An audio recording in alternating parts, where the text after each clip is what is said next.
صدقہ گناہ کو اس طرح مٹاتا ہے جیسے پانی آگ کو بجھا دیتا ہے۔ یہ حدیث ہمیں بتاتی ہے کہ جنت کا راستہ ایک ہی عمل سے نہیں بلکہ کئی دروازوں سے کھلتا ہے۔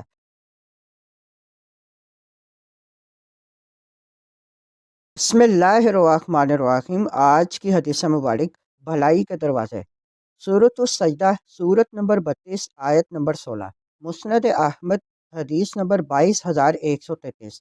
حضرت معاذ بن جبل رضی اللہ تعالیٰ عنہ سے روایت ہے کہ سیدنا رسول اللہ صلی اللہ علیہ وآلہ وسلم نے فرمایا، میں تمہیں بھلائی کے چند دروازے بتاتا ہوں۔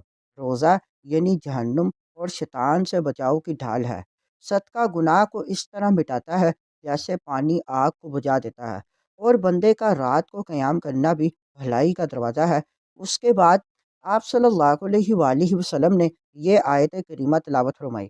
مفہوم: کامل ایمان والوں کے پہلو ان کے بستروں سے جدا رہتے ہیں، یعنی رات کے وقت عبادت کرتے ہیں، وہ خوف اور امید کی ملی جلی کیفیت میں اپنے رب کو پکارتے ہیں اور ہماری دی ہوئی نعمتوں میں سے یعنی ہماری راہ میں خرچ کرتے ہیں۔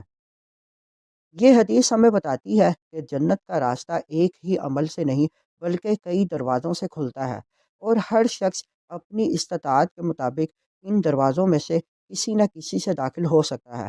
نمبر 1، روزہ، حفاظت کا دروازہ۔ روزہ انسان کو نفس اور شیطان کے حملوں سے بچاتا ہے۔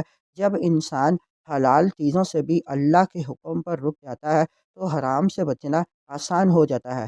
یہی تقویٰ کی بنیاد ہے۔ نمبر 2، صدقہ، گناہوں کو مٹانے والا۔ صدقہ دل کی سختی کو نرم کرتا ہے، یہ محتاج کے چہرے پر مسکراہٹ لاتا ہے اور دینے والے کے گناہوں کو مٹا دیتا ہے۔ جس طرح پانی آگ کو بجھا دیتا ہے، اسی طرح صدقہ خطاؤں کو ختم کر دیتا ہے۔ یہ عمل انسان کو بخل سے پاک کرتا ہے اور اللہ کی رحمت کے قریب لے جاتا ہے۔